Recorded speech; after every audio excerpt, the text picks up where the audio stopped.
Hello, everyone, and welcome to the workshop, Indigenous Families Talking about Intergenerational Effects, facilitated by Vince Kicknosway. We are honored to have you joining us today and grateful to you for supporting the Moosai campaign.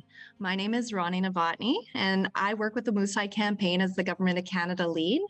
I am joining you all today from the traditional territory of the Lekwungen peoples, the Songhees, Esquimalt, and Kwasanich peoples whose historical relationships with this land continue today. As we are all participating today from different parts of Turtle Island, I encourage you all to take some time to familiarize yourself with which traditional territory you're residing and include that knowledge and learning in your space today as we ground ourselves in ceremony. It is now my great pleasure to introduce you to Vince Kicknosway. I'm going to read a little bit of a bio. Vince is the father of 4 and the grandfather of 13 and great-grandfather of 1. A member of Walpole Island Loon Clan, Vince recently retired after 44 years of working at the Odawa Friendship Center. And now it's my pleasure to introduce you to Vince. I will start my day and meetings off with the lighting of the candle, the fire, and I have my nabish, the water that signifies the recognition to all women in the world. And with that in mind, I will also light the medicines that I'm fortunate to be able to do in my own home here.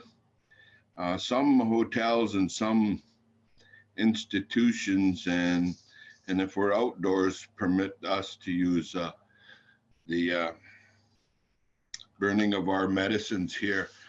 Those medicines are basically and most commonly known throughout Turtle Island, North America, as sweetgrass, tobacco, sage, and cedar, and whatnot. So I I want to open with a prayer, and bear with me for a couple moments, and I will explain in English.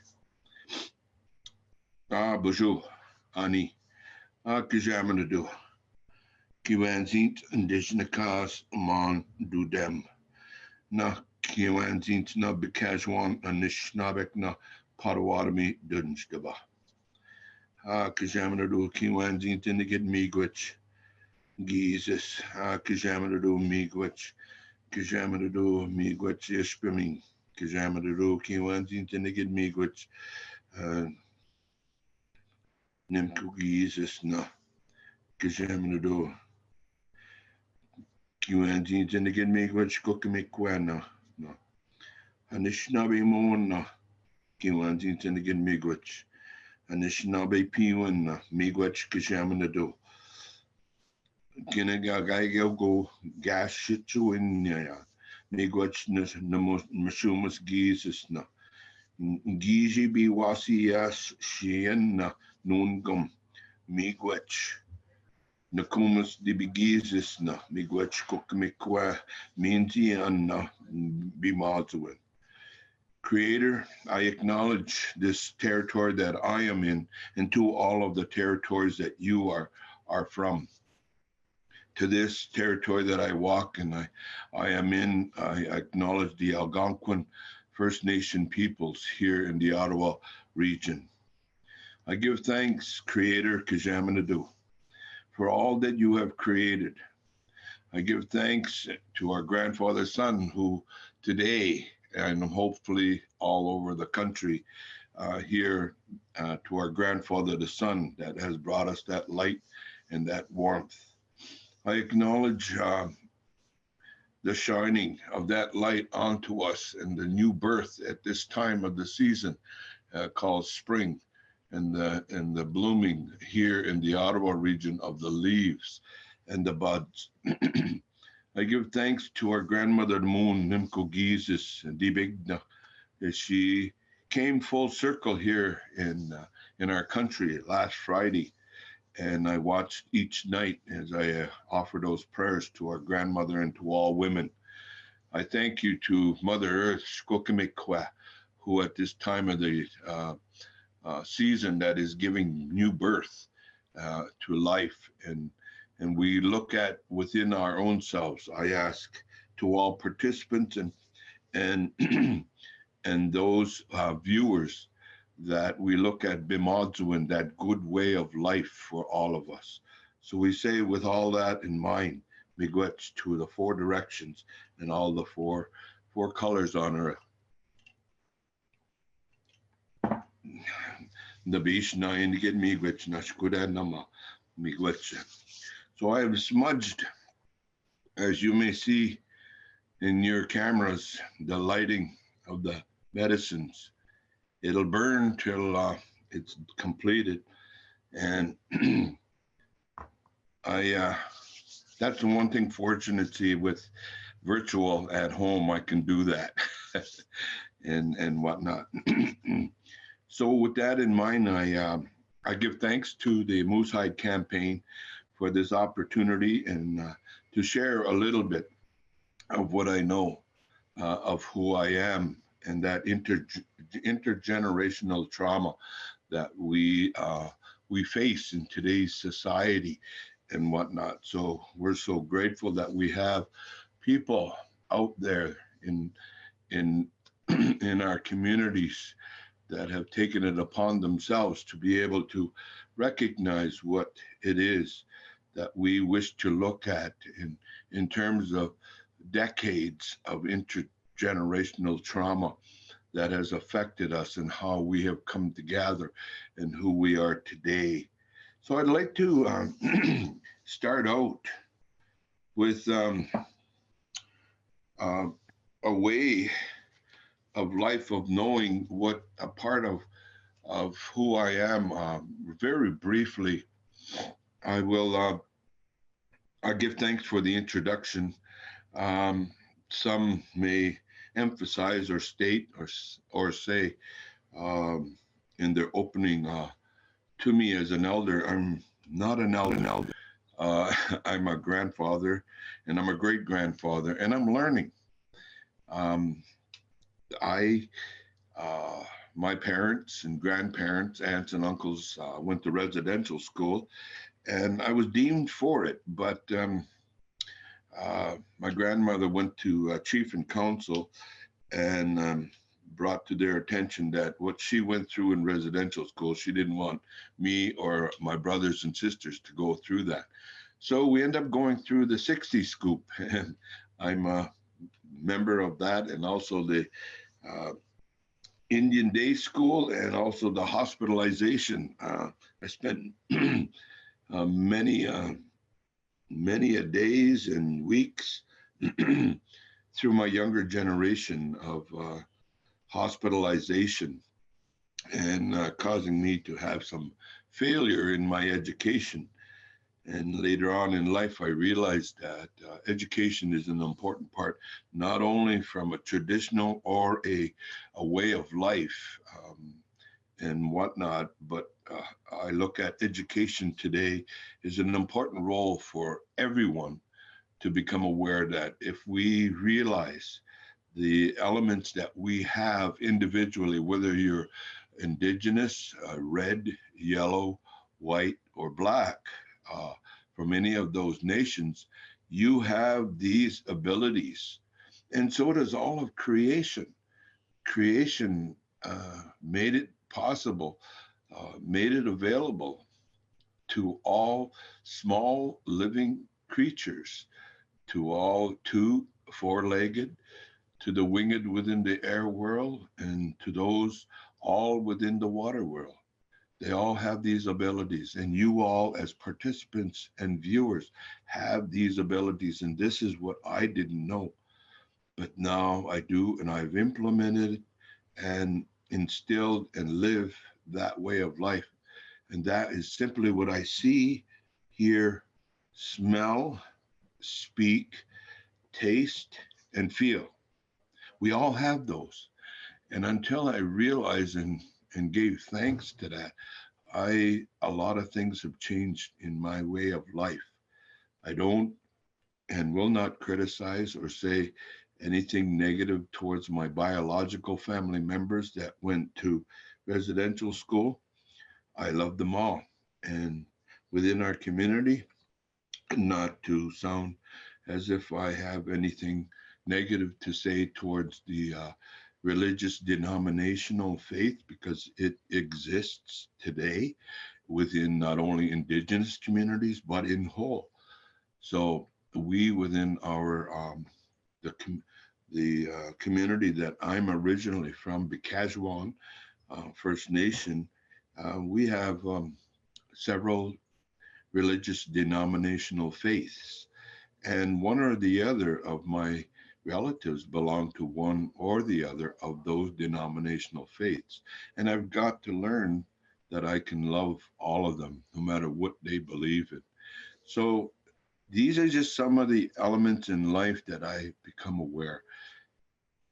As I progressed in life, I realized as a young man, there was a lot of elements that I found that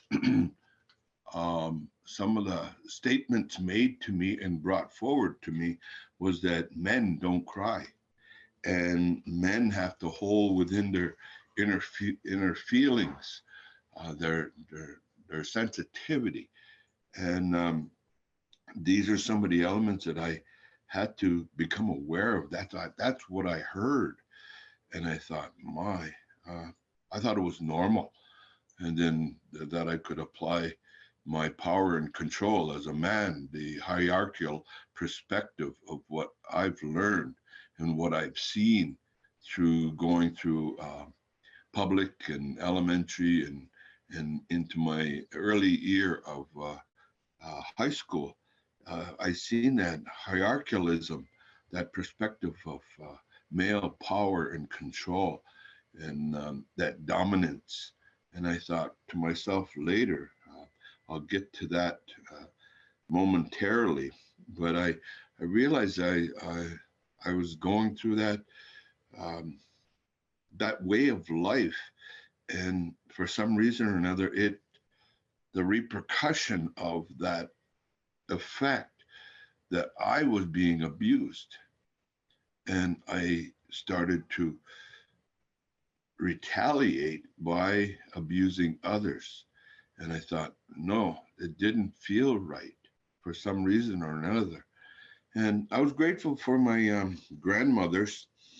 I had fortunate to have had grandmothers and grandfather on my father's side. My grandfather, he passed at a very early stage in my life. And so I had to realize and recognize that. But the teachings, as I progressed in life, I started to recognize that there were some of the elements that I was never aware of, nor did anyone ever bring to my attention about those seven grandfather teachings and how its impact on intergenerational trauma. I had to take trauma to help myself understand what was the meaning of trauma and how did I actually um, apply that to other people, not only other men, and also women. And so I had to, verbal abuse is one of the, oh my goodness, it was not the greatest um, way of life that I didn't realize though, and whatnot. So I had to learn about what that was all about. And I want to keep the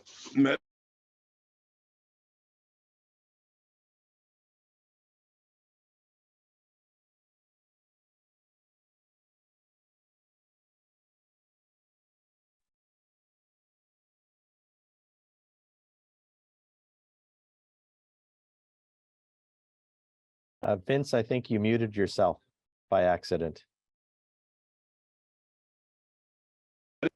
Okay, you can hear me now? You're back. Thank you. Okay, So like I say, I'm fortunate in the Ottawa area. We have a lot of cedar, and what I do is I mulch it to make cedar powder. And I also worked on something this morning where I'm from originally. I'm a band member of the Behaviours First Nation, which was introduced earlier, Walpole Island in English. But I also did a little braid of sweetgrass, wingus, for my wife when she returns.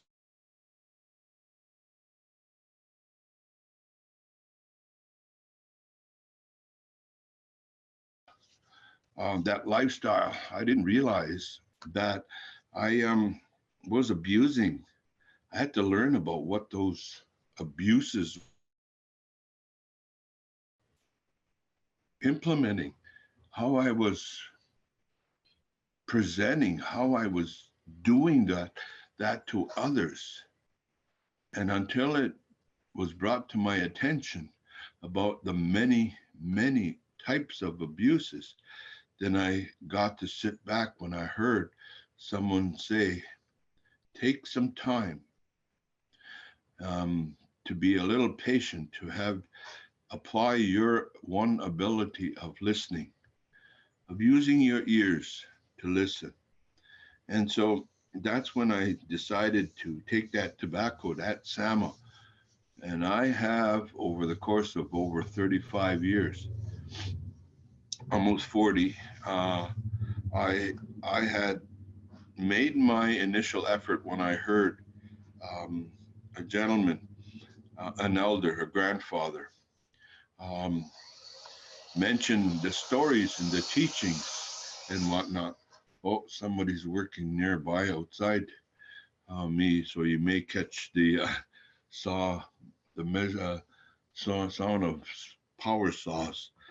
So, anyways, these when I started learning about the stories, my adopted grandmother, she was Ongo Hongwe, a Haudenosaunee from the southwestern Ontario region near London, Ontario, and I adopted her, and she had shared with me many stories in regards to my choice of change in a more healthier lifestyle and how I could recognize intergenerational trauma where I didn't realize that, but what I had seen as a young individual. And I seen a lot of violence, a lot of alcoholism, um, and a separation. My parents separated due to alcoholism. Everyone is now in the spirit world. But I've managed. Before my father passed, I blamed him for 35 years for the death of my mother. And she passed at an early stage in life.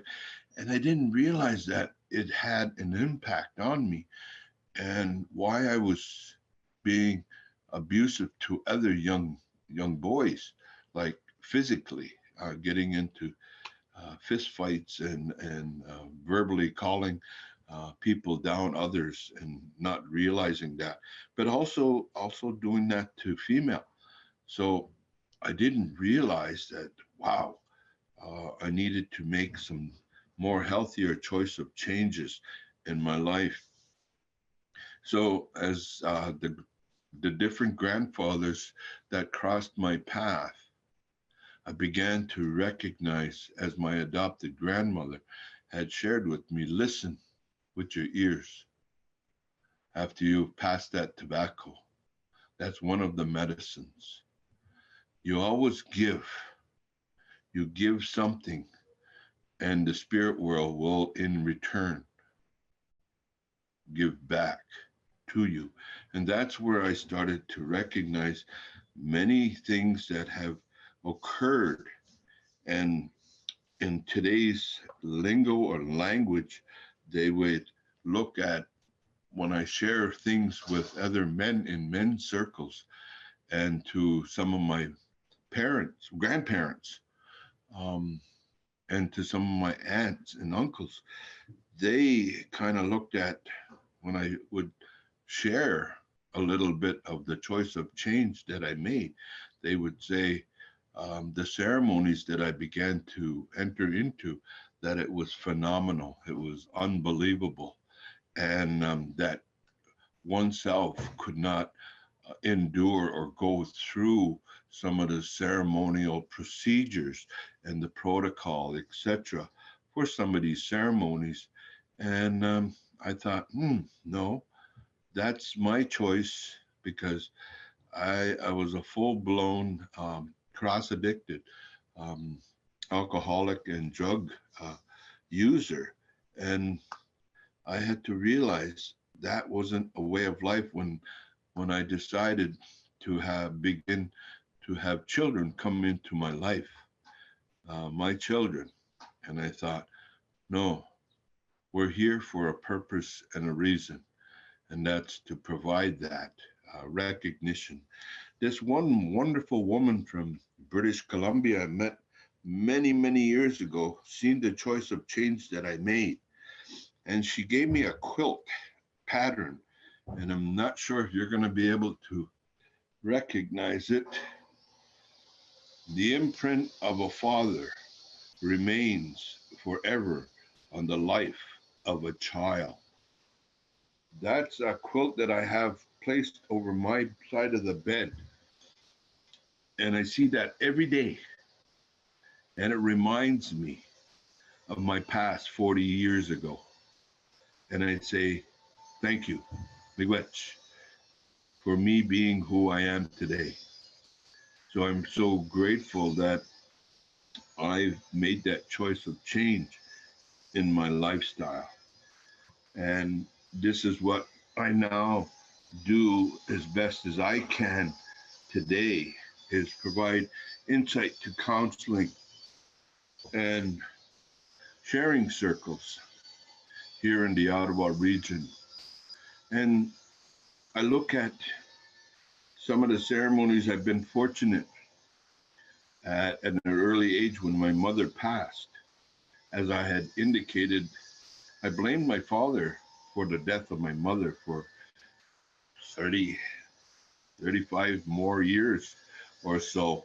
I had a 10-foot pole relationship with my own father. And until I went through the ceremonies to recognize myself and to learn to love myself, I didn't realize that I had so many hidden agendas within myself that I was brought up with, and what I believed in was the normal way of life until the aunties, uncles, and grandfathers and grandmothers that I've sat with in the bush or away from in the rural, because I find those from the rural are more, to me, follow those old patterns, those old ways of life. And I'm much more comfortable in listening and learning about that. And today, while in the last few years of my employ, I was working on for the last 4 or 5 years of bringing an awareness to who is an elder. And because in an urban setting, there's so much that we have access to, and that is technology. You can pretty much Google um, information on the uh, the computer, and I find a number of within our community. Um, they've gone to the Google format a lot more than actually going through. And I don't force my own children to go the lifestyle that I have and I chose to live. I can only share with them, share with them the lifestyle that I have and who I am and how I got to be who I am today and what I walk and talk. And these are some of the elements in life that I'll refer back to the program that I am a facilitator for, and also I took the training in regards to that, and that's that Kije Anishinaabe program that I took years ago. That's me and my other son in Utah. We are on that cover of the Kije Anishinaabe, and that elder here has shared with me many stories and teachings, and so I started out with when my adopted grandmother said, "Use your listening, your ears, and pass that tobacco and gifts, because we never take." I find today's world is based on that take, take, take. So when I talk to non-Indigenous groups and Indigenous youth and Indigenous men, and also women, my wife does more of the women than but I realized and recognized that my adopted grandmother said, "You as an Anishinaabe," because she was Ongohongwe and Haudenosaunee from a traditional perspective. And she said, "You will apply those 7 teachings, and your choice would be to whenever you so decide to take them, that you'll make your own decision on what you will begin with." So I started with wisdom. And wisdom was basically a recognition in I have to go back to this the first teaching of the wisdom, and that was to cherish knowledge is to know wisdom. There are many different forms of violence. From this teaching of wisdom, we will learn about the different types of abuse and plural abuses. We will then gain understanding and knowledge to make changes in our own behavior. Wisdom is to acknowledge and practice values that are respectful of men and women. We will change those behaviors that are not positive or respectful. So it's something that I chose. And out of that, I met with this Ongohongwe traditional medicine person, and he had shared with me when I presented him tobacco and gifts.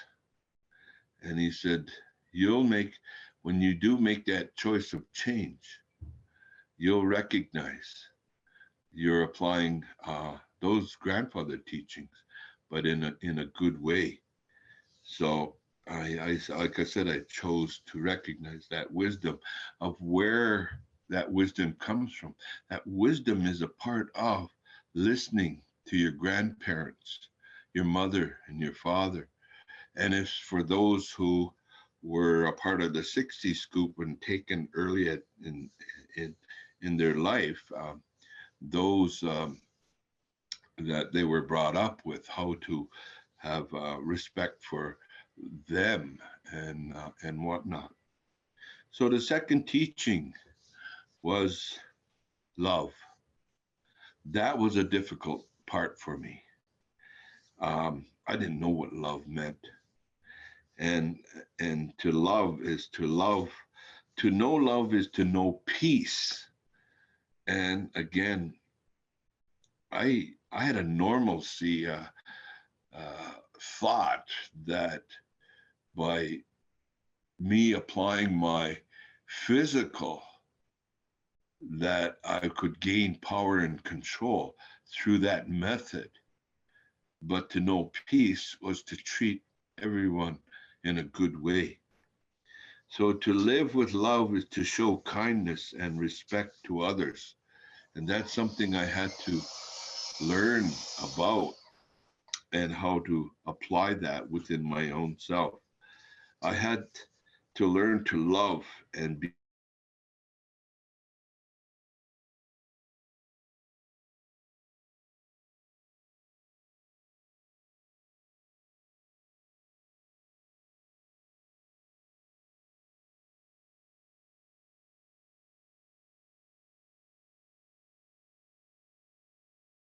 myself. Then I was able to recognize, and that's where anger towards society and taken away from my brothers and sisters and my family and the community, and whatnot. The third teaching was respect. And I didn't realize that respect was, they're all very equal. And it was to realize to honor all of creation is to have that respect for everything Kajamanadu, the Creator, made available to us as human beings. Respect is about accepting everyone as they are and are not being judgmental.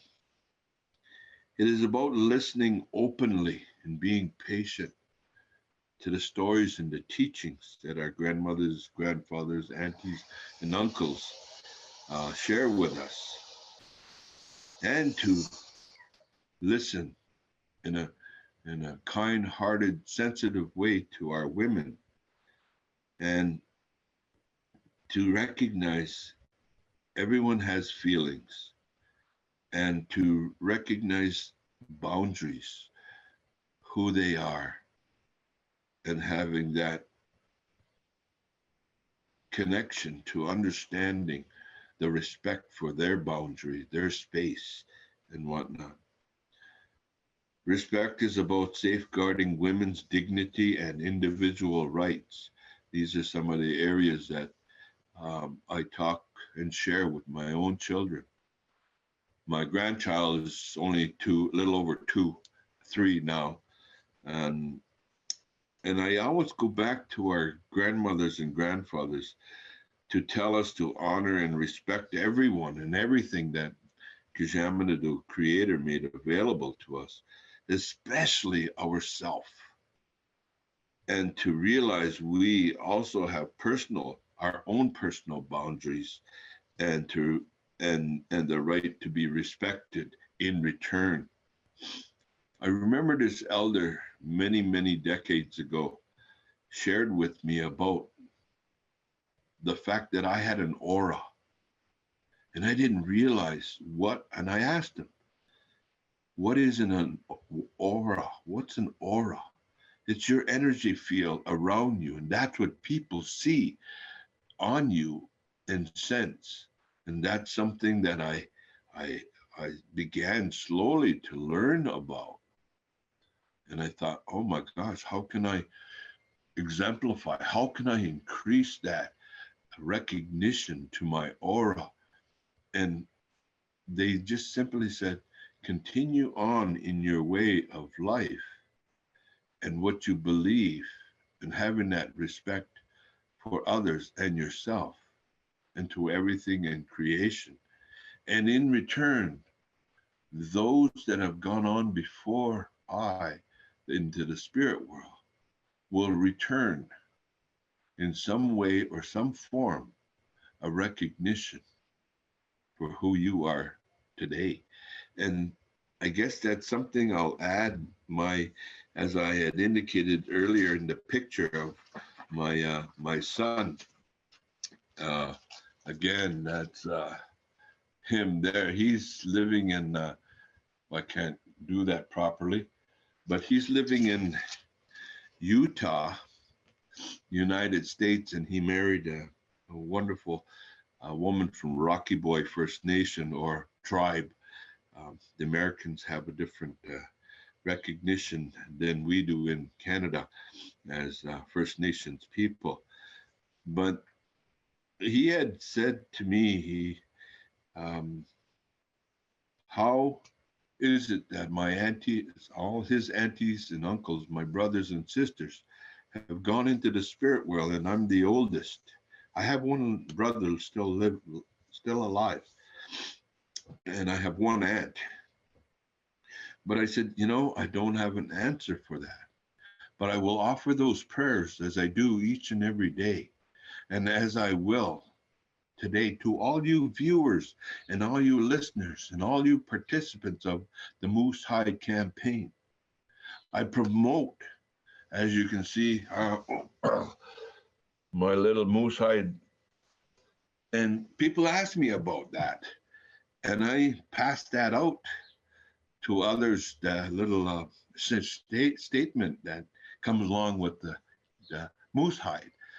And I promote that because it's something that we need enormously throughout life and in general, in time. And we can only help with the many people that are viewers, listeners, that could share that information and on. So I acknowledge all the spirit world, all those that have gone into the spirit world, young or old. And I give thanks to them. So that fourth teaching, I have to keep an eye on the clock. Okay. I'm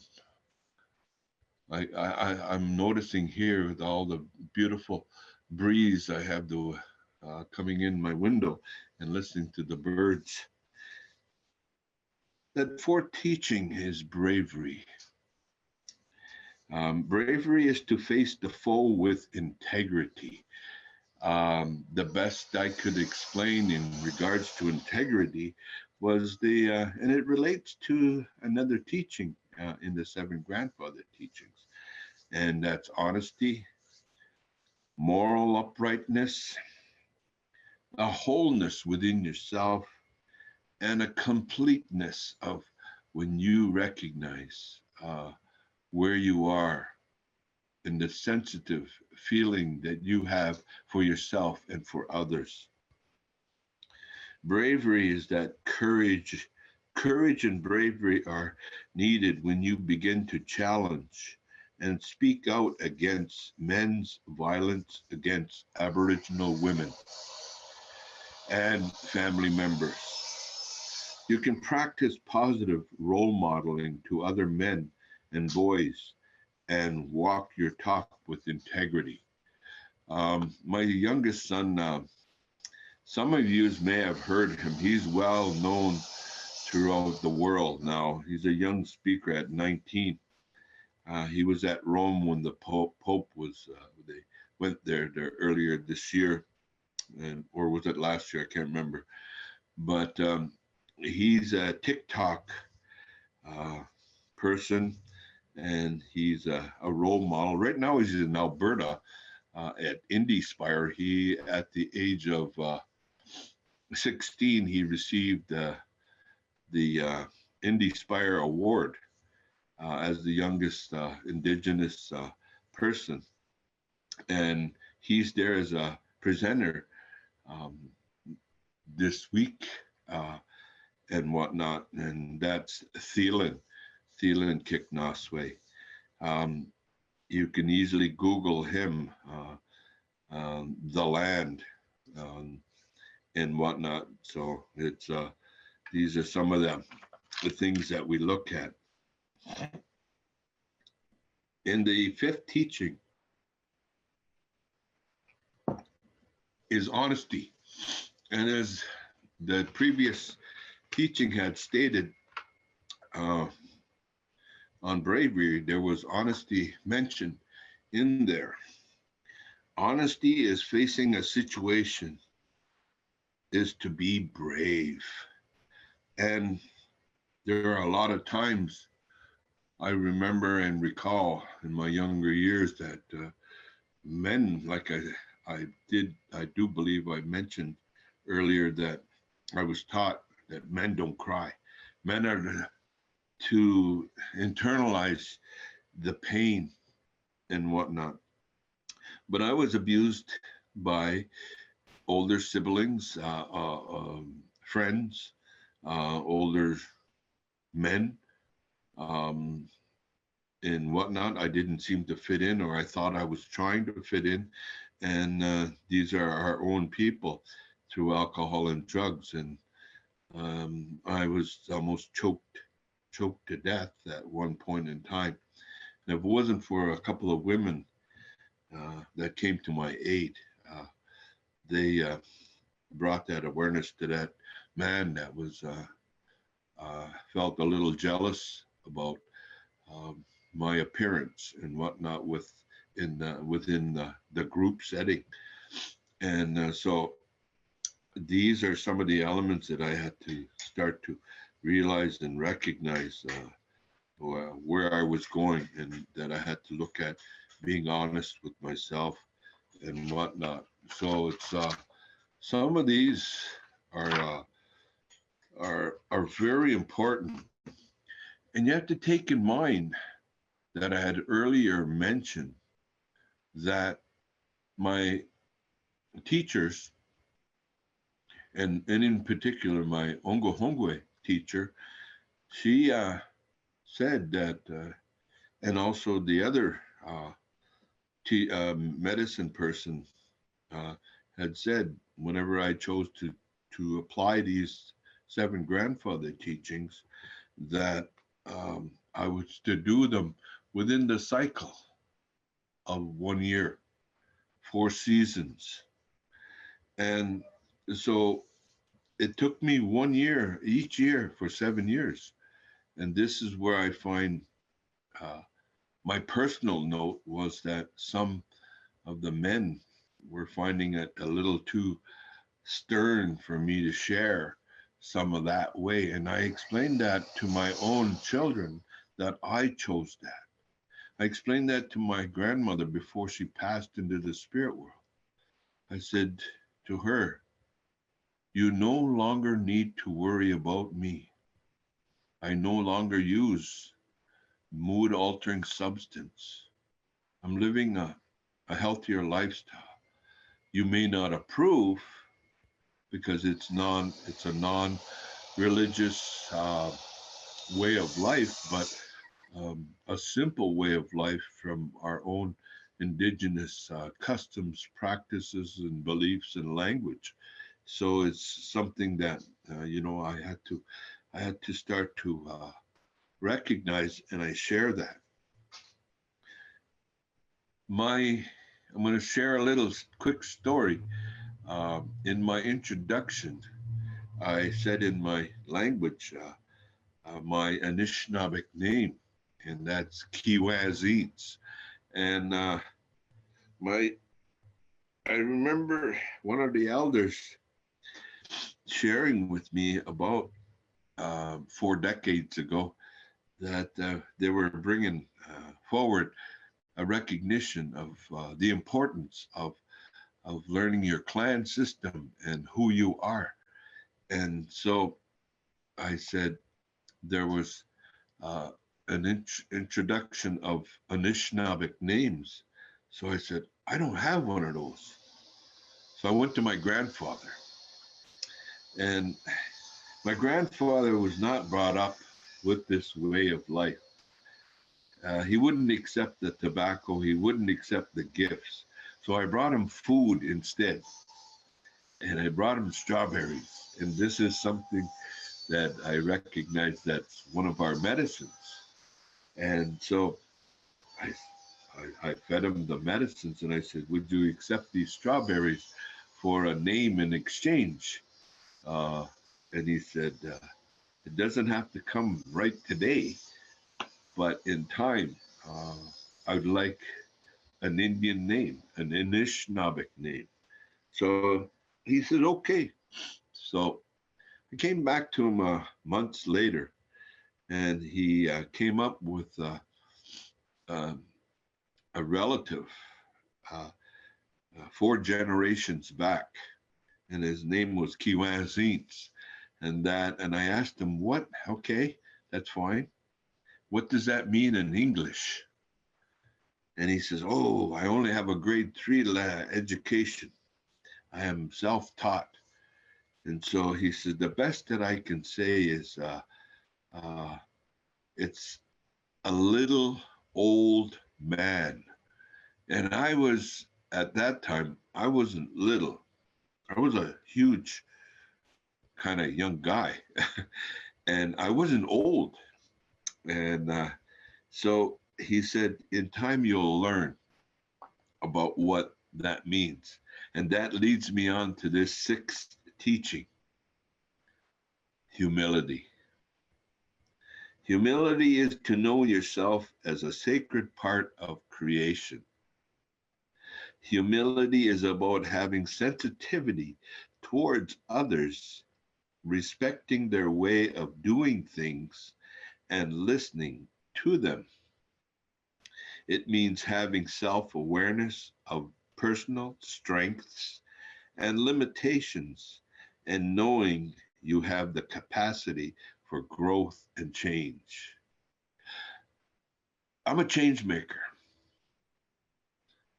About 8 years ago, I worked with the Race Relations Committee with the Ottawa Police. And one of the senior officers that was at that group meeting, we were talking about how we could work better to make a better improvement to racial discrimination. And they had me share my ways of life and the choices of changes that I've looked at and what I feel would help towards racial discrimination, how I could empower in different decision-making processes within the law enforcement. And the senior officer came to me at the end. He said, I want to say thank you. I want to say thank you very much for what you have shared. And so what I have done to make that choice of change as a change maker, you know how normally everyone shakes with their right hand when they say thank you? Well, I changed it and started shaking with my left. And they were asking me, why? Why are you doing that? And I said, what's it closest to? I let them think. And some didn't know. And so I could see it in their body language. I says, it's closest to your heart, the sensitive way. And through COVID in the last 3.5 years, I've been doing the knuckles from my left hand. Now, it's getting a little less. It's improving in post-COVID era. And so, because we're missing, and a lot of people have shared with me over the course of the past 3.5 years of COVID, how they missed the openness of hugging and whatnot. But I also have to introduce to the young men that we have to recognize and honor our women, our female, that we have to respect their boundary and their space. So these are some of the elements I indicated in post-COVID era now, is to ask, don't ever be afraid to use your voice. And that's one of the elements that we have. By using your voice to asking, is it okay? Is it all right for me to ask whether or not we could hug? And if they say not at this time, you respect their boundary, their way of life and whatnot. So these are some of the elements in life that I began to realize and recognize in regards to, I'm still working on humility and whatnot. So It's um, it's uh, it's a huge element in life, even in my seventh decade of life. Um, I just truly love it. It's just to share some of the things and elements in life today. My eldest son, he's a law enforcement officer, and my second son that you've seen in the picture, he's a physical trainer, and in the United States. And my youngest son, Thielen, he's a known international role model, now youth role model and whatnot. But these are some of the elements in life that I started to realize and recognize that this is in return by me going to ceremonies, by people, grandmothers and grandfathers who lived that way of life, aunties and uncles also, that have given me many gifts. I've been in search for many decades, well, almost 4 decades or 3.5 decades. What does my last name mean? Kicknosway. And I found it in the archives in London, Ontario. And it's how do I say it? It's hyphenated. It's Kikanasawa. And I almost feel like I want to change it, but I knew my grandmother would get upset with me, but she's in the spirit world now, and I'm still contemplating going back to making that change in life. And my eldest cousin, uh, back at Bikajwan, had been in search also, along with myself, for what that means. And the best that we came up with was carrier of a vessel. So all of these are vessels. All of these feathers and everything that I've received, the teachings, and I've been so very fortunate by many grandfathers and grandmothers that have passed into the spirit world that have shared with me about uh, and provided and presented me with various elements and gifts to look at and work with and provide insight to what the significant value of those elements that were given to us. So in that seventh teaching is truth. Truth is to know all the seven grandfather teachings and to live by them. And that's why I chose being truthful to myself and being truthful to others. That would work for me. Truth is walking and living by those seven grandfather teachings. I was truthful when you know, and you will be truthful when you know and understand how to prevent and end violence against Aboriginal women, men, younger generation, the people, and yourself, and your commitment to promoting that change.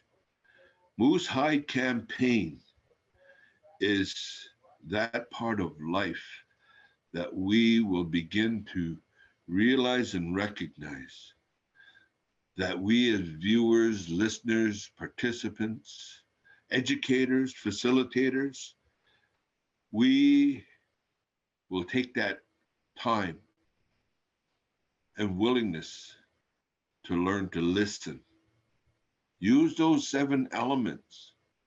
And that's something that I promote, is those seven elements that you have.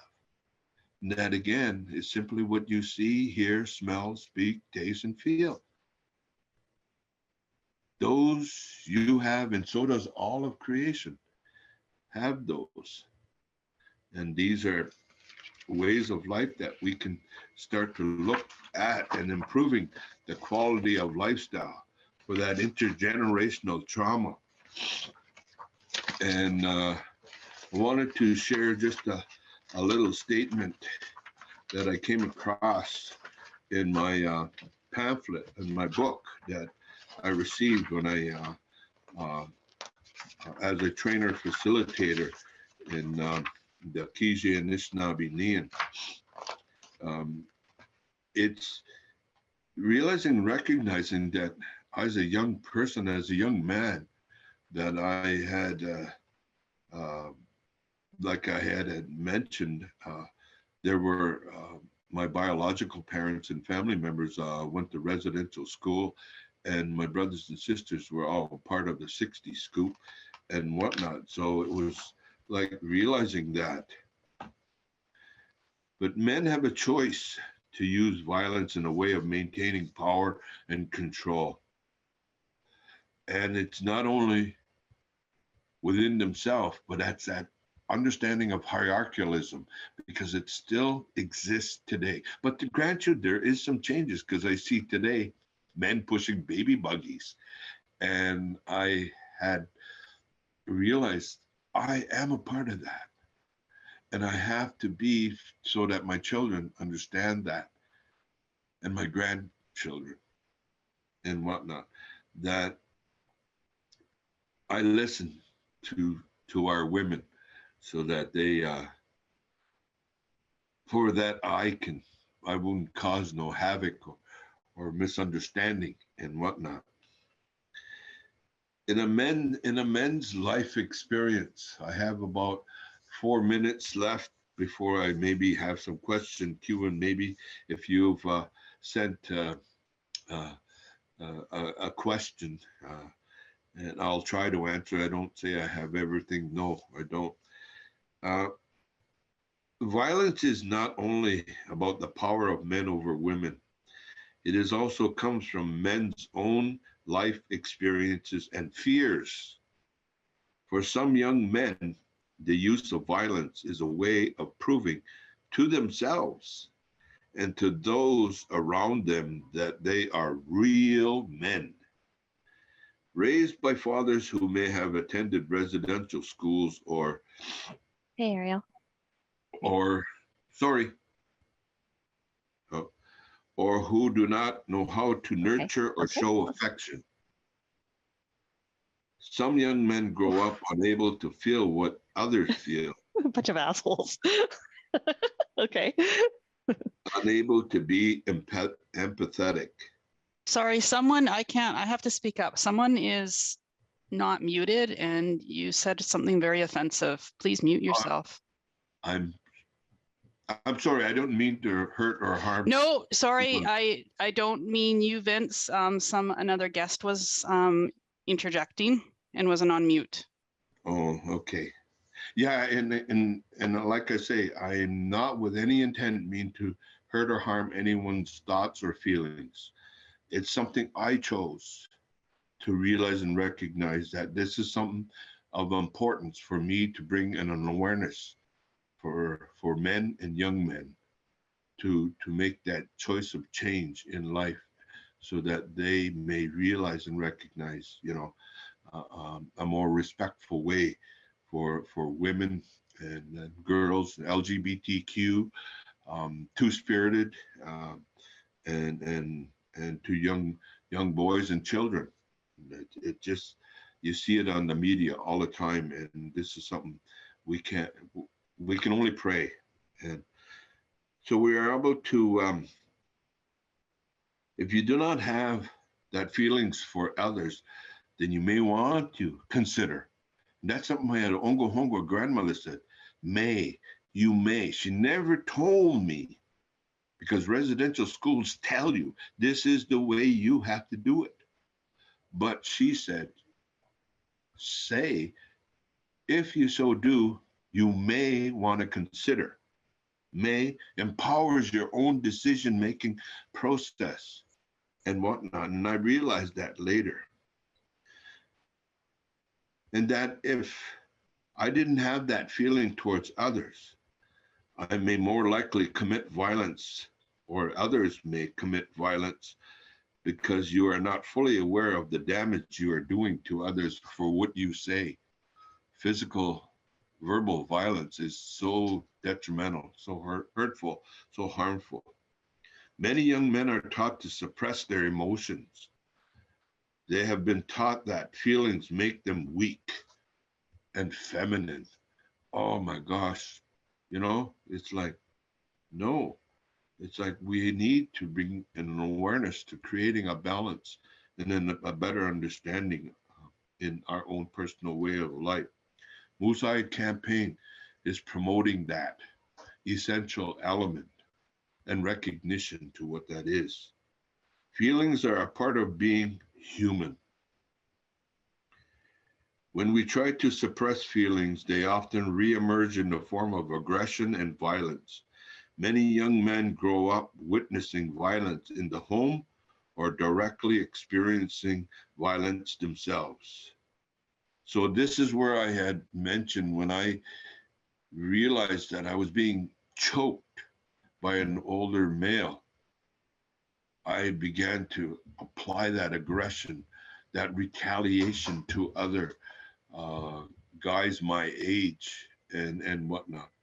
I'm grateful that my grandmother always stipulated on my mother's side, always stipulated you don't ever hit a woman. And I have never.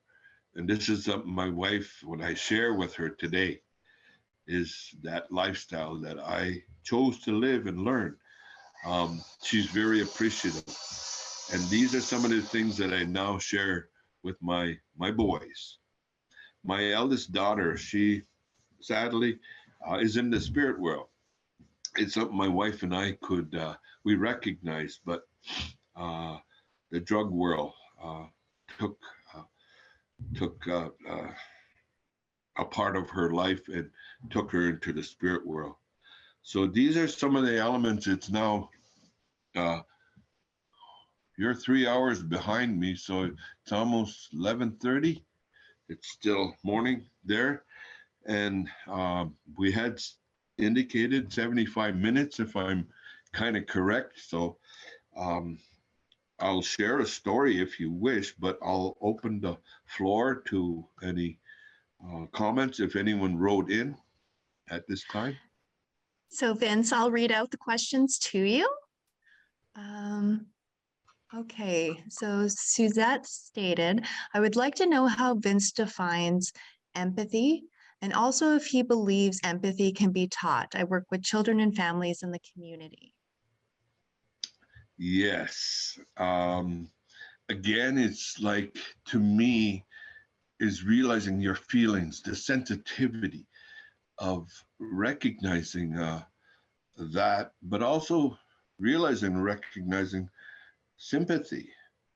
But it's like learning about it. But also, if you're unsure, and that's what I did, is if there was uncertainty, I would go to some of the aunties and mostly aunties. I seem to have resonated more to the female world of aunties and grandmothers, because please, I don't mean to be hurtful in your ears. My short words, I was abused by a minister. And so I pushed men away.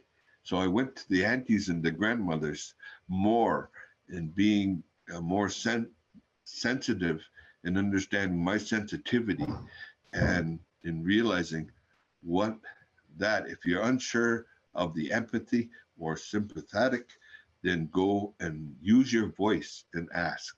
I hope that's helped you somehow.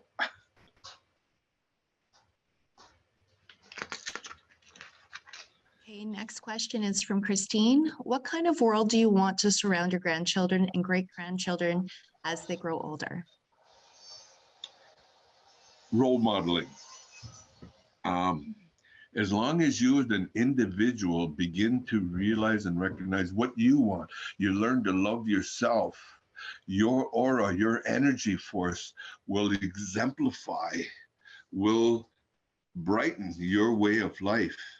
And for those children and those grandchildren, the generations to forthcome, if we continue to promote and recognize the Most High campaign, the missing and murdered, our youngest son promotes